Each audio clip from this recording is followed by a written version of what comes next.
Halo Sobat Baku Hantam, Paman Gober Donald Trump kembali melontarkan pernyataan bahwa ia sangat serius menginginkan Kanada sebagai negara bagian ke-51 Amerika. Ketika ditanya dalam sebuah wawancara, pembicaraan tentang pencaplokan Kanada adalah hal nyata seperti yang baru-baru ini diperingatkan oleh Perdana Menteri Kanada Justin Trudeau.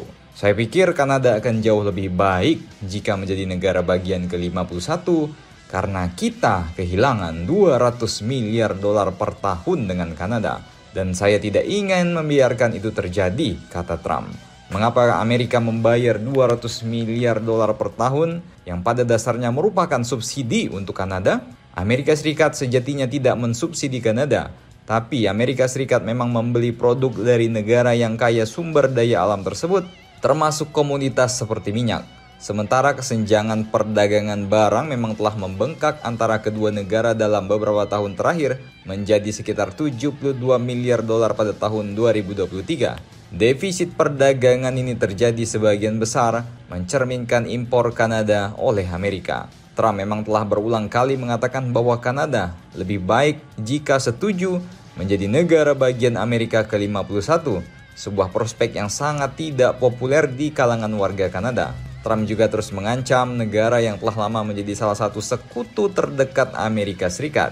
Ia mengklaim bahwa Kanada tidak layak sebagai negara tanpa perdagangan Amerika dan memperingatkan bahwa anggota pendiri NATO tidak dapat lagi bergantung pada Amerika untuk perlindungan militer. Anjir, ini sangat-sangat ditempeleng, diperolok-olok udah ini Kanada sampai ke tulang-tulang sum-sum bos ya kan. Anda tahu mereka tidak membayar banyak untuk militer dan alasan mereka tidak membayar banyak adalah karena mereka berasumsi bahwa kita akan melindungi mereka, kata Trump.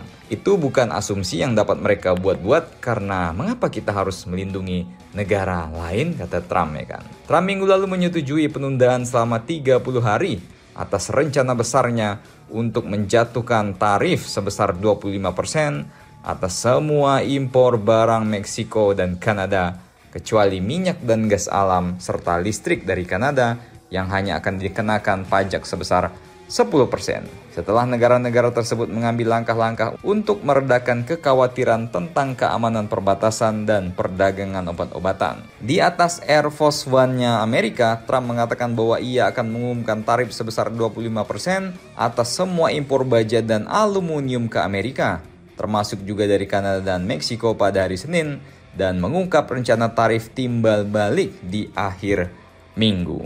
Jadi memang sepertinya ini bukan omon-omon atau bukan pengalihan isu, tapi benar-benar loh Kanada mau dicaplok. Dan Kanada udah nggak dianggap Trump sebagai sebuah negara lagi, gila. Jadi bagaimana menurut kalian? Bahkan sekutu lama Amerika saja, negara tetangga yang paling dekat, ya ditempeleng dong sama Trump. Silakan komentar dan baku hantam kalian di bawah.